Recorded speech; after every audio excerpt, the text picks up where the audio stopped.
चलिए शुरू करते हैं। हेलो जी। जी जी सर। चलिए देखिए, एक्चुअली आज का हम लोग का टॉपिक है मानव का ऐतिहासिक मतलब शुरू से लेकर अब तक किस तरह से उसका डेवलपमेंट हुआ और फिर उसी के आधार पर मानव प्रजातियों का वर्गीकरण हम लोग आज कवर करेंगे। ठीक है, तो इसमें पहली चीज तो हमको ये जानना होगा मानव एक कशेरुकी जरायुज स्तनी प्राइमेट प्राणी है।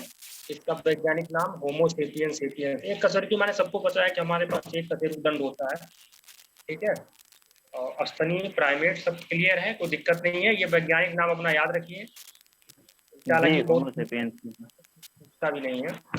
तो मानव के उद्भव विकास में देखिए, जो आरंभिक मानव उसको हम लोग ड्रायोपिथेकस कहते हैं। ठीक है, लेकिन जी फिर क्लासिफिकेशन किया गया है जिसमें फिर ये जो डायोप्रेथेकस वाला कॉलम उसको होमो हैबिलिस में रख दिया गया है। ठीक, जी यानी फिर से जी दो कैटेगरी बांटी गई है, एक है होमो हैबिलिस, एक है होमो इरेक्टस।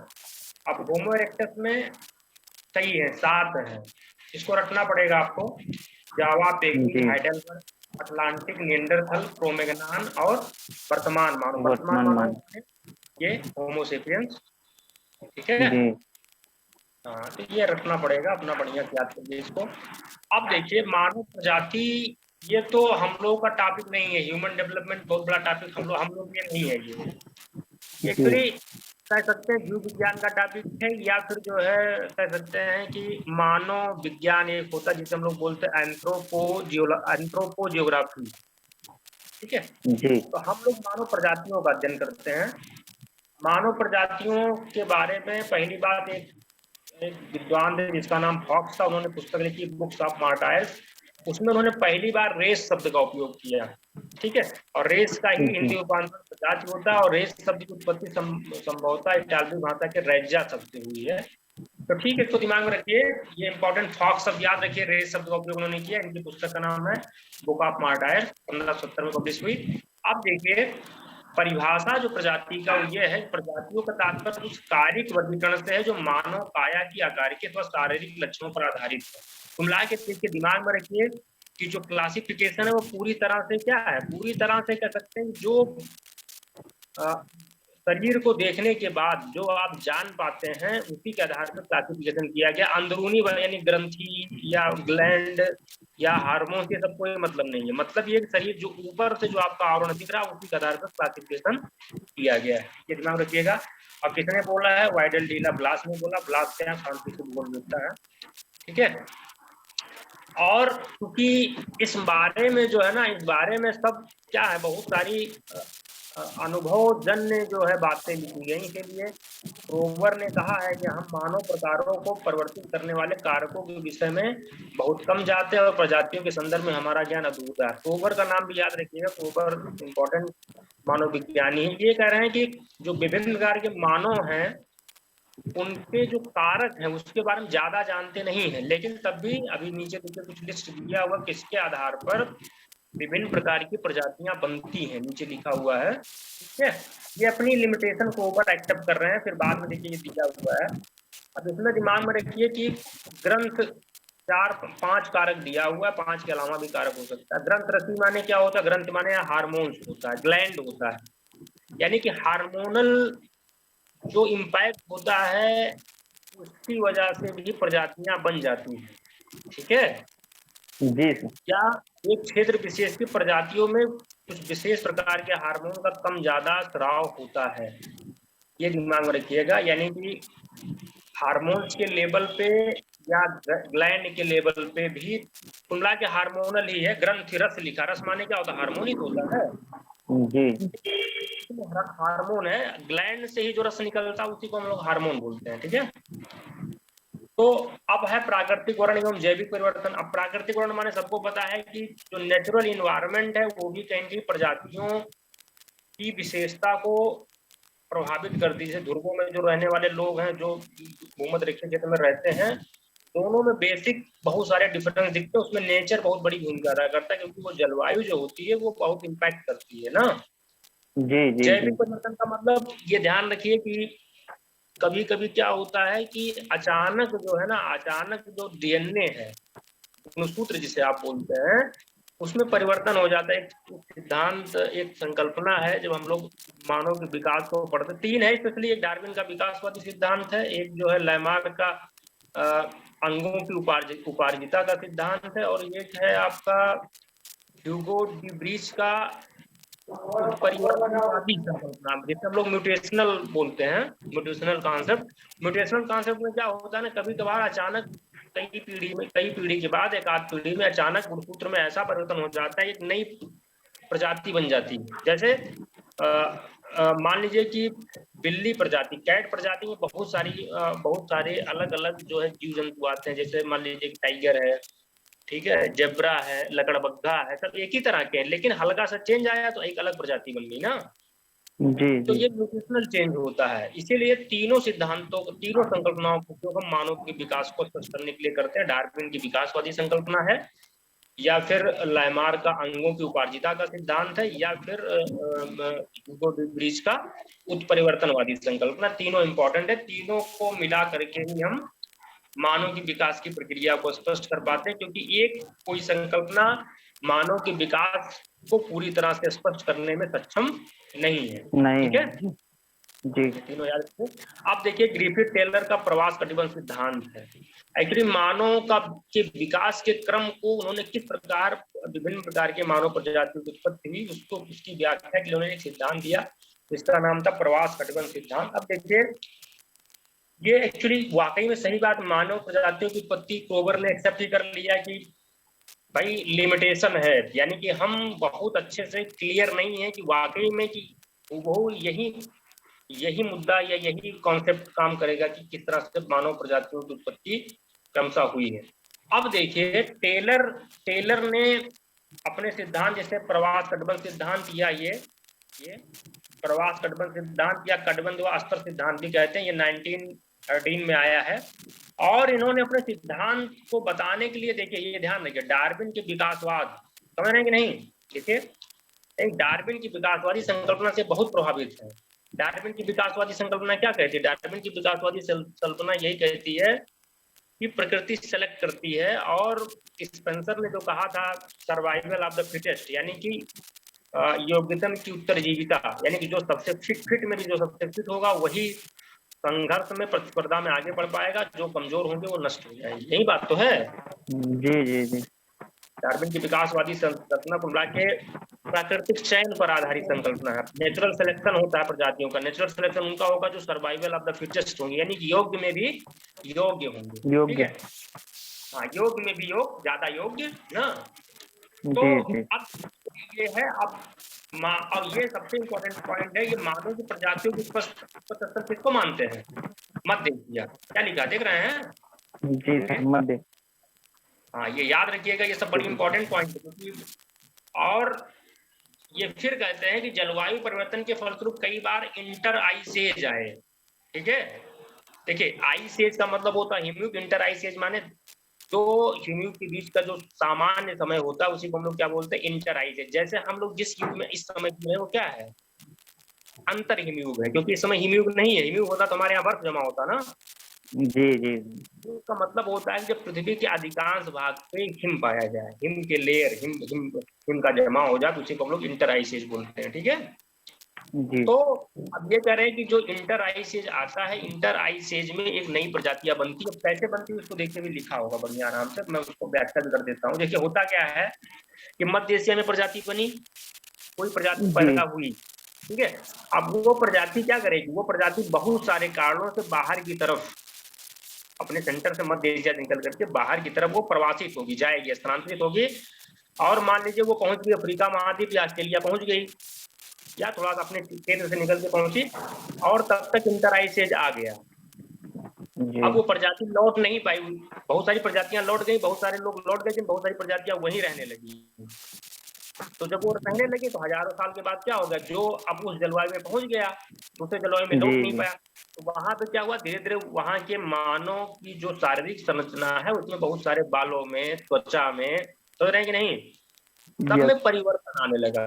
ठीक है, तो बस यही इतना रीजन ध्यान में रखिएगा कि मतलब ये बार बार ये प्रोसेस होता है। आई से इंटर आई से होगा तो प्रजातियां बाहर की तरफ जाएंगी। जैसे मान लीजिए कि मध्य एशिया से निकली इंडिया पहुंची, ठीक, अब तब तक इंटर आई से हो गया, इंडिया से वो लोग नहीं जा पाए मध्य एशिया, ठीक। जी और फिर यही क्या हुआ, फिर इंडिया से फिर प्रजातियां कहाँ पहुंची, मान लीजिए अफ्रीका पहुंच गई। बात समझ रहे कि नहीं? तो फिर इंटर आई से इंटर आई से जा गया, अब आई से जा गया तो फिर अफ्रीका से वो प्रजातियां इंडिया नहीं आ पाई क्रमशः। ये प्रक्रिया कई बार हुआ और इस तरह से जो है कई प्रजातियों का जन्म हुआ। अभी हम लोग देख भी लेंगे। ये ध्यान रखिएगा कि क्रमशः जो प्रजातियां सेंटर से निकलती थी क्रमशः वो अपने प्रधि की तरफ जाती थी और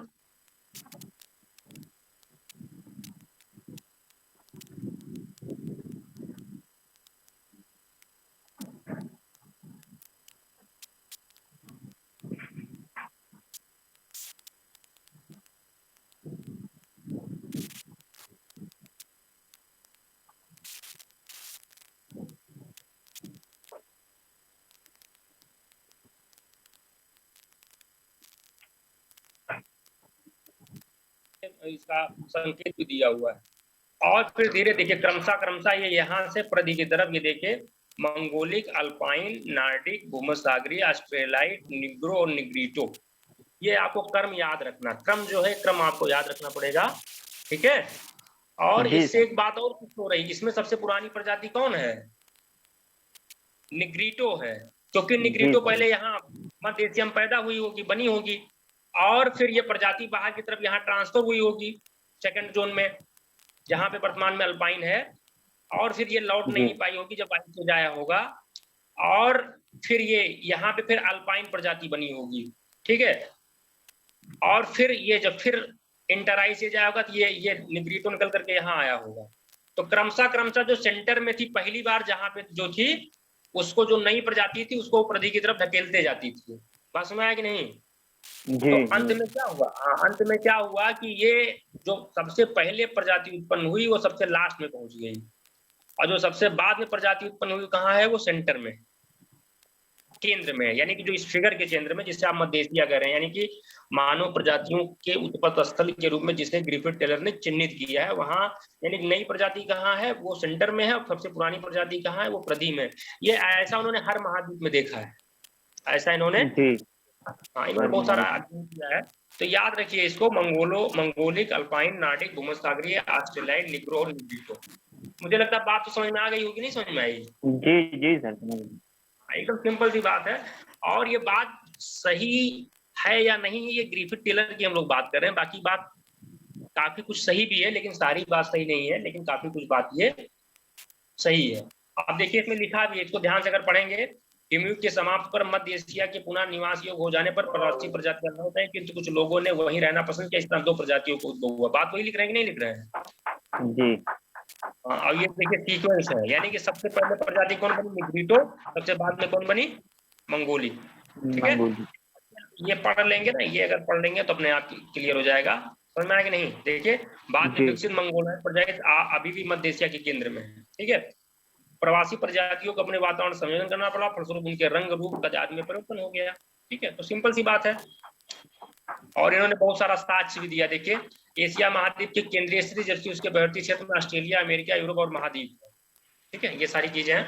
देखिए अफ्रीका महाद्वीप में आप जाएंगे तो आपको निग्रीटो, निग्रो बहुत मिलेंगे, नहीं मिलेंगे? जी सर, बहुत मिलते हैं। अब यहाँ पे देश के रूप में मत देखिए, यहाँ पे पूरे वर्ल्ड जो सेंट्रल एशिया वो सेंटर में है, बाकी सब चारों तरफ देख लीजिए, ठीक है।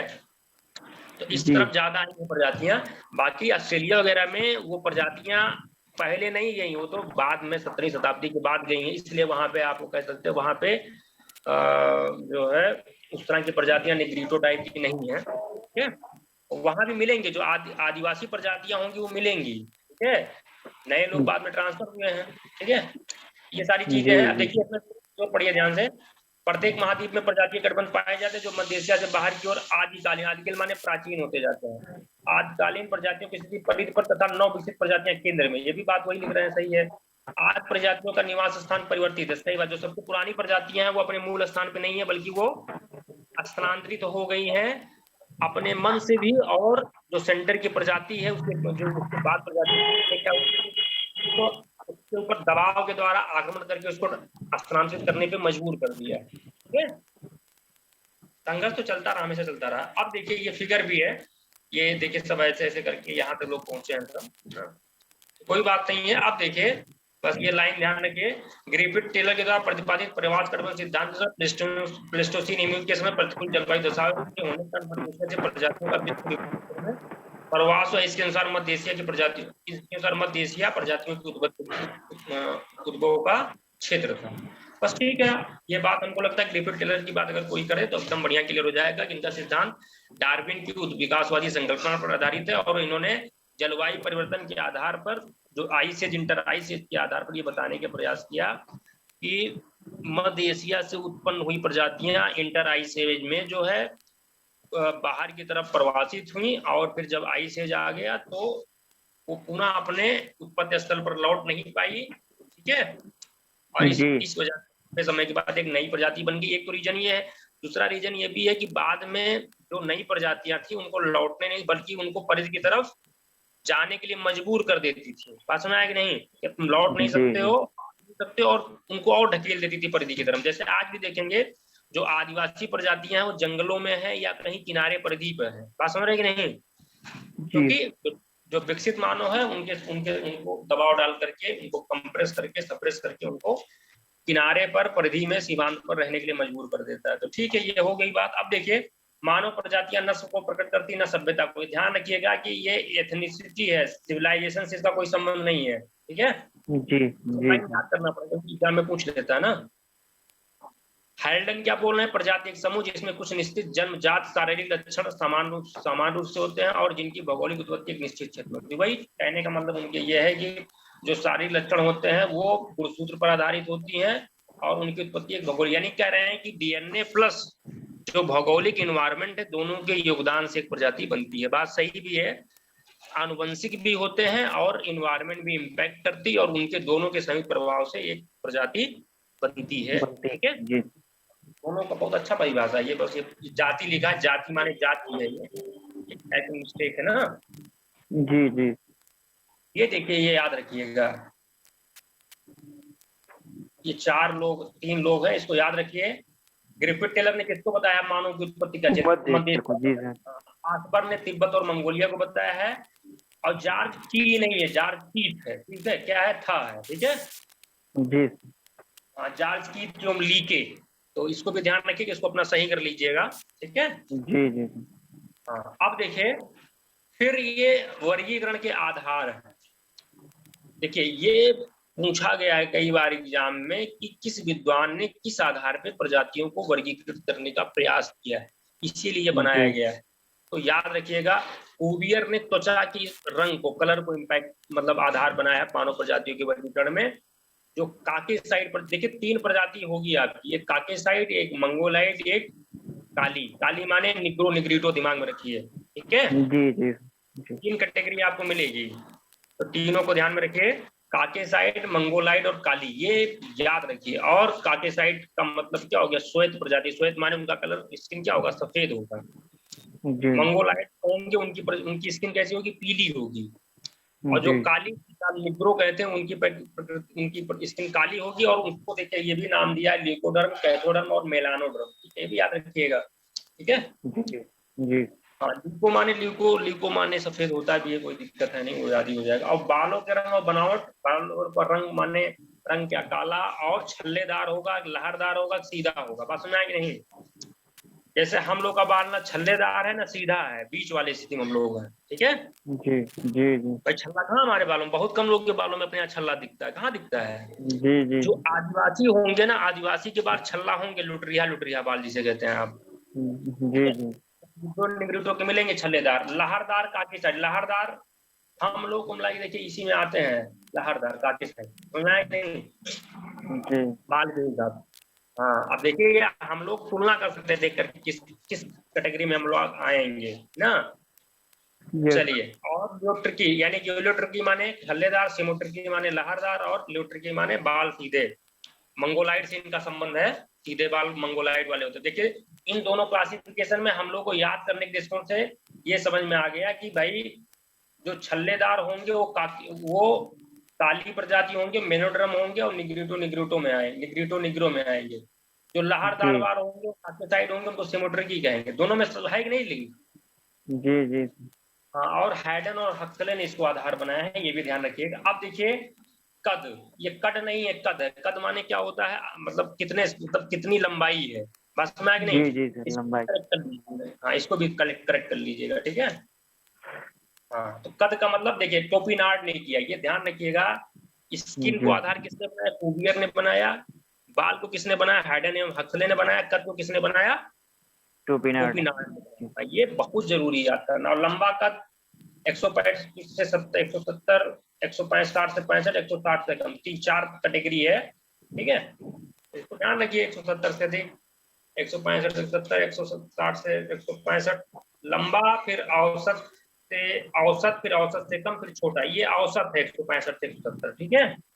जी जी। और औसत से कम 160 से 65 और छोटा कद 160 से कम हो जाएगा। तो ये टोपिनार्ड हो गया। अब कपाल सूचकांक किसका क्लासिफिकेशन? ग्रिफिथ टेलर का है, ग्रिफिथ टेलर।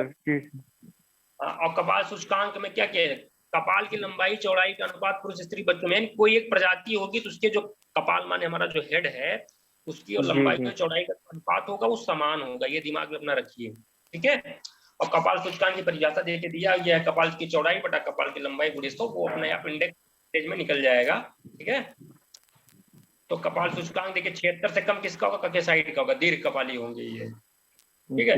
76 से 81 किसका होगा? मंगोलाइड, जिसे मध्य कपाली होगा। और निग्रो क्या होगा? 81 से अधिक होगा, जिनका कपाल जो छोटा होगा, मतलब एकदम गोल्डन का छोटा, ठीक है। औसत तो 3 ये हो गया, दीर्घ कपाली, मध्य कपाली, पृथु कपाली। अब इसमें भी काकेसाइड का संबंध दीर्घ कपाली से, मंगोलाइड का संबंध मध्य कपाली से, निग्रो का संबंध किससे? पृथु। अब देखिए वही पहले क्लासिफिकेशन से हम सबको लिंक कर रहे हैं कि नहीं लिंक कर रहे हैं? जी जी। हाँ, इसलिए काकेसाइड, मंगोलाइड और निग्रो, ये एकदम दिमाग में रखिए। और ये कपाल सूचकांक ग्रिफिथ टेलर का हो गया। अब देखिए नासा सूचकांक है, नासा सूचकांक भी वही है, नाक की चौड़ाई बटा नाक की लंबाई पूरे से। इसको किसने दिया? इसमें लिखा नहीं है, तो इसको किसने दिया है? दिया है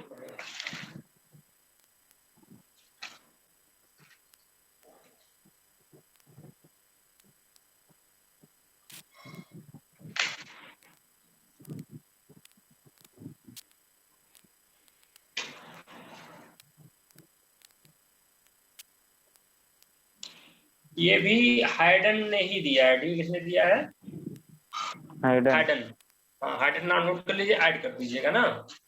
जी जी। चलिए अब देखिए उपरोक्त 5 मानकों के अलावा जो ब्लड ग्रुप है, आंखों का रंग है, आकार को भी आधार बनाते बहुत सारे क्लासिफिकेशन आए हैं। तो कुंडला के सबको मिला करके फिर क्लासिफिकेशन किया गया, तो उसमें काकेसाइड प्रजाति, काकेसाइड है, काकेसाइड लिखा के उसे कर लीजिएगा। मुख्य रूप से यूरोप में पाए जाते हैं, बाकी और जगह भी है, ठीक है। अब देखिए ये जो क्लासिफिकेशन आपका है इसको हम लोग को देखना पड़ेगा। इसमें कुछ गलतियां हैं, इसको सही करना पड़ेगा हम लोग को। जैसे ये लिखा है नजदीकियां नहीं है, ये होगा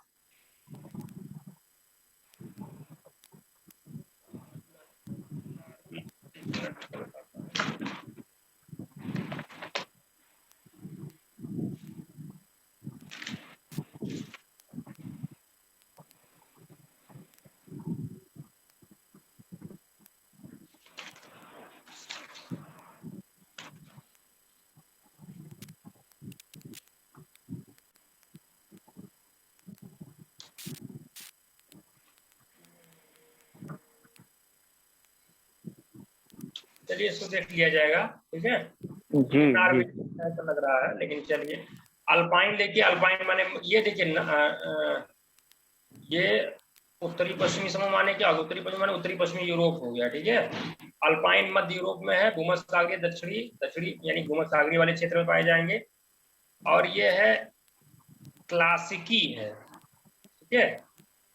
क्लासिकी माने परंपरागत, ये भी भूमध्यसागरीय क्षेत्र है, और अटलांटो भूमध्यसागर, अटलांटो माने अटलांटिक महासागर वाले क्षेत्र में, उत्तरी अफ्रीका, इराक, इंडो अफगान भी है, दिनारिक है, दिनारिक दक्षिणी पूर्वी यूरोप समूह है, ये अर्मेनाई, आर्मेनिया, जॉर्जिया, ये सब देखिए ना, इसको कई बार पढ़ के दिमाग में बस सेट कर लेना, ठीक है, क्योंकि याद नहीं हो पाएगा।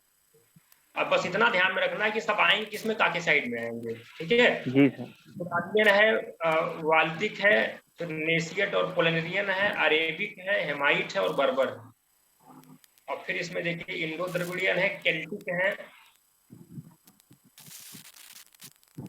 है और बेद्दा है, लैप है, ऑस्ट्रेलियन एबोरिजिन्स है, आइनू है, पूर्व द्रविडियन है, ठीक है। तो द्रविडियन भी देखिए, द्रविडियन जो समुदाय है वो भी इसमें आते हैं, आइनू भी है, ऑस्ट्रेलियन भी है, लैप है, बेद्दा है, केल्टिक है, इंडो द्रविडियन है, बर्बर, हेमाइट, अरेबिक, नेसियट, पोलिनेरियन, तुरैनियन, बाल्टिक, आर्मेनियन, दिनारिक, सब ये सब आएंगे। अब देखिए बड़ी कैटेगरी है, कुमला देखिए बुद्धिमानी क्या होती है, जो बड़ी कैटेगरी है उसको बस पढ़ लेते हैं, उसको याद नहीं करते हैं। जो छोटी छोटी कैटेगरियां उसको हम लोग याद करेंगे। जैसे देखिए मंगोलाइड में आइए, भी देखिए कम इसको मिलेगा। पश्चिमी एवं उत्तरी भारत को छोड़कर संपूर्ण उत्तरी और दक्षिणी अमेरिका, उत्तरी पूर्वी प्रशांत महासागरीय क्षेत्र में मंगोलाइड प्रजाति पाई जाती है। यानी पश्चिम और उत्तरी भारत छोड़ दीजिए, पश्चिमी उत्तरी भारत में कौन सी प्रजाति पाई जाती है, काके साइड पाई जाती है। क्या पाई जाती है, काके साइड। हाँ, ठीक है। अब देखिए मंगोल में क्या उत्तरी मंगोलाइड समूह है, उत्तरी मंगोलाइड माने आपका जो है, जो क्या कहते हैं कि जो बीच वाला मध्य एशिया वाला क्षेत्र है, उत्तरी मंगोलाइड समूह है। फिर आर्कटिक और साइबेरिया भी, जिसे पैलियो एशियाटिक बोलते हैं। साइनिक माने हांगो, कोरिया यानी चीन वाला एरिया है। दक्षिणी मंगोलाइड में क्या, हिंद चीन, तिब्बत, दक्षिणी चीन, ये सब है, ठीक। ओशियानिक समूह में क्या है, इंडोनेशिया, फिलीपींस, ताइवान, कुमला के मोटा मोटा दक्षिणी पूर्वी एशिया में ही आने का प्रयास कर रहा है। देख रहे हैं कि नहीं, मेडागास्कर वगैरह नहीं किया है। मलाया, इंडोनेशिया, एस्केमाइट। अब ये ध्यान रखिएगा कि एस्केमाइड यानी कि एस्किमो प्रजाति है ना, तो एक ट्राइबल ग्रुप है जो कि अमेरिका में पाई जाती है, उत्तरी अमेरिका में पाई जाती है ना। तो ये बेहद इंपॉर्टेंट पॉइंट है कि एस्किमो जो उत्तरी अमेरिका की है वो किसमें आती है, मंगोलाइड प्रजाति है। बस में आया कि नहीं, यस, पूछा जाता है एग्जाम में, इसको ध्यान में रखिएगा, ये बेहद इंपॉर्टेंट पॉइंट है। क्योंकि नहीं तो आप तुरंत जो है इसमें जाएंगे, तुरंत खट जाएंगे इसमें काके साइड में, यूरोप में, उत्तरी में लगता है सब उसी तरह से होगा ना, लेकिन ऐसा नहीं है। जो आपका ये प्रजाति है मंगोलाइड में ही एस्किमो आता है, ये एरिया आपको चिन्हित करने का प्रयास करना है। बाकी देखिए आ गया निग्रोइड प्रजाति, निग्रोइड में अफ्रीकन निग्रो है, नीलोटिक माने, नीलोटिक माने नील नदी वाला जंगली निग्रो, समझ रहे हैं, पश्चिमी सूडान, अफ्रीका महाद्वीप, जी जी सर। ये बहुत कैटेगरी नहीं जाएगा, बस जैसे निग्रो शब्द अगर कहीं लगा तो फोकस में रहेगी, अफ्रीका में है, अफ्रीका, जी सर। हाँ। और वांतू एक है, दक्षिणी और मध्य अमेरिका में पाए जाते हैं, ठीक है, मिलेगा सब। अभी जब वो बनाएंगे ना, जब अभी वो ट्राइबल को लिस्टेड नहीं करेंगे, जी जी, हाँ 10 मिनट खत्म, 10 मिनट हम लोग क्लोज करेंगे। ट्राइबल को जो हम लिस्टेड करेंगे तो आप देखेंगे ना, आप देखेंगे कि सारे इसी में से नाम आपको कुछ ना कुछ मिलते जुलते रहेंगे, ठीक है। यस, बुशमैन भी देखिए निग्रो में आता है। बुशमैन सबको पता है, कालाहारी में उसमें पाया जाता है। टिग्मी सबको पता है, कांगो बेसिन में सब पाए जाते हैं ना। और वांगू दक्षिणी मध्य अमेरिका में। तो कुछ नाम अपना दिमाग में रखिए। और देखिए समुद्री निग्रो कल्प, यानी दो कैटेगरी, एक अफ्रीकी निग्रो, एक समुद्री निग्रो कल्प में पापुआन और मलेशियन में पाए जाते हैं। और देखिए नोट्स में ये लिखा है कि जब भारतीय और यूरोपीय, मान लीजिए एक भारतीय पुरुष है, यूरोपीय महिला है, दोनों ने शादी से जो संतान उत्पत्ति होगा उसको मेस्टिजो की कैटेगरी में रखा जाएगा, ठीक है। जी, और जी। अगर कोई अश्वेत है और अश्वेत महिला यूरोपीय पुरुष ने शादी किया, मतलब उल्टा भी हो सकता है, महिला पुरुष को मुलाटो को कहेंगे। और अगर अश्वेत और भारतीय ने विवाह के माध्यम जो संतान उत्पत्ति करेंगे उसे जैम्बो कहेंगे। ये याद रखिएगा, एग्जाम में पूछा जाता है, रखना पड़ेगा आप लोगों को। बाकी साइबेरिया मंगोलिया जैसे पूर्ण विकसित, देखिए अगर कोई पूछेगा कहाँ पे ज्यादा पूर्ण विकसित मंगोलाई लक्षण पाए जाते हैं, तो आप क्या है, साइबेरिया और मंगोलिया, ये ध्यान में रखिएगा। तो मुझे लगता है बात समझ में मोटा मोटा आपको कितना याद रखना समझ में आ गया होगा। 3 मेन है, काके साइड, मंगोलाइड और निग्रो। निग्रोइड। जी सर, निग्रो। काला प्रजाति माने निग्रोइड। अब उसी को 3 को फोकस रखिए और तीनों के आधार पर सबको याद करने का प्रयास करिए। अब देखिए कुछ क्लासिफिकेशन फिर यहाँ भी दिया हुआ नाम कि लिनियस और ब्लूमनबर्ग ने त्वचा के रंग, हक्सले जीव टोपिनाट और टोपिनाट डेलिकेट। टोपिनाट का नाम मिला ही था, बाल था ना? जी जी सर। टोपिनाट बाल ही तो था। जी जी देख लीजिए।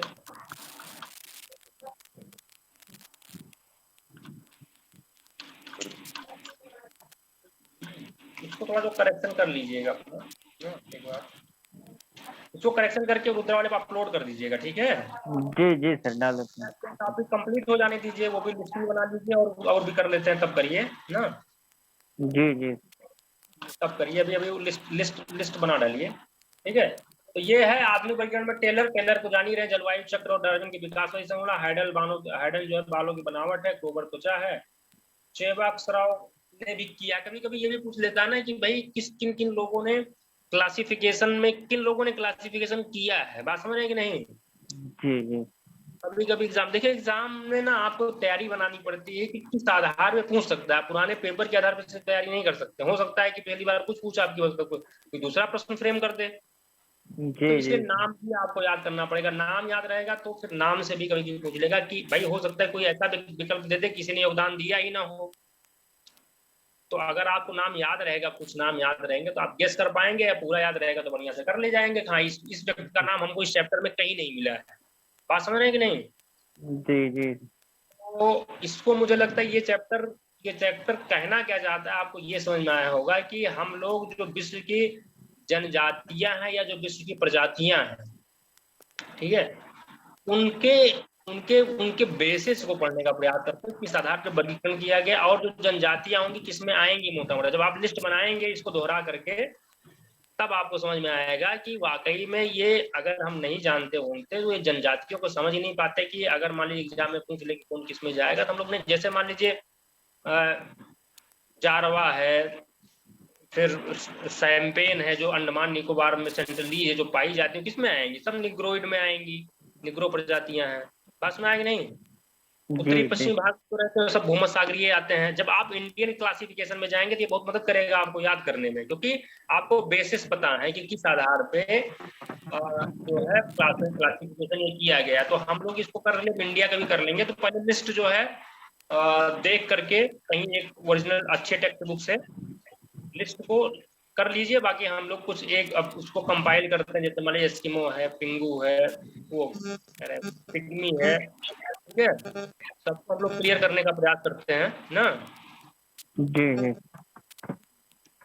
तो ठीक है ना, इसको कंप्लीट करिए आज और उसको लिस्ट तैयार करिए। बाकी मैं आज जो कुछ इसके प्रमुख प्रजातियां हैं उसके बारे में कुछ हल्का सा मैटर तैयार करता हूँ, फिर हम लोग उसको कल डिस्कस करेंगे, ठीक है?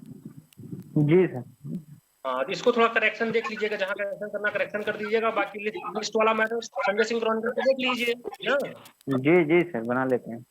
हाँ, संजय सिंह क्रॉनिकल्स बनाइए, और जो विश्व की जैसे एस्किमो है, समोयोद है, ये या बुशमैन है, ये सब मैं आपको कुछ इम्पोर्टेंट पॉइंट में आपको मैटर तैयार करके कल मैं डिस्कस कर देता हूँ। कल ये टॉपिक हो जाएगा खत्म। और जी जी इंडियंस, हम लोग इंडियन ज्योग्राफी में जब जाएंगे तो इंडियंस को कवर करेंगे, ठीक है? जी एक्चुअली गुहा ने इंडियन का क्लासिफिकेशन किया ना, भारतीय प्रजातियों का वर्गीकरण बीएस गुहा ने किया है, और भी बहुत सारे लोगों ने किया है, वो याद करना पड़ेगा हम लोगों को ना। ठीक है, इसको एंड करते हैं, ठीक है? जी जी और उसको आप तैयार करिए दिन भर में, उसको कल में जो है कल हम लोग उसको डिस्कस करेंगे ना। जी टॉपिक क्लियर हो जाएगा। और एक टॉपिक हम तैयार कर रहे हैं, सांस्कृतिक वितरण, बहुत इंपॉर्टेंट टॉपिक है। तो काफी मैटर तैयार हो गया, बस थोड़ा बहुत बाकी है, वो तैयार हो जाएगा तो उसको भी एक दिन डिस्कस कर लेंगे। कल्चरल डिफ्यूजन को भी, कल्चरल डिफ्यूजन से नए 1-2 प्रश्न आते हैं हमेशा, एक प्रश्न हमेशा आता है, क्योंकि थोड़ा सा मेंस टॉपिक है और उसमें सबसे इम्पोर्टेंट भूमिका है हैगर स्ट्रैंड की। तो हैगर स्ट्रैंड का जो है नवाचार विश्लेषण मॉडल है, इनोवेशन डिफ्यूजन मॉडल है, तो उसको हम लोग बढ़िया समझेंगे, और बाकी और भी उसकी बेसिक्स में क्या आपको जानेंगे। ठीक है, तो इन कर रहे हैं, ठीक है? जी जी। चलिए।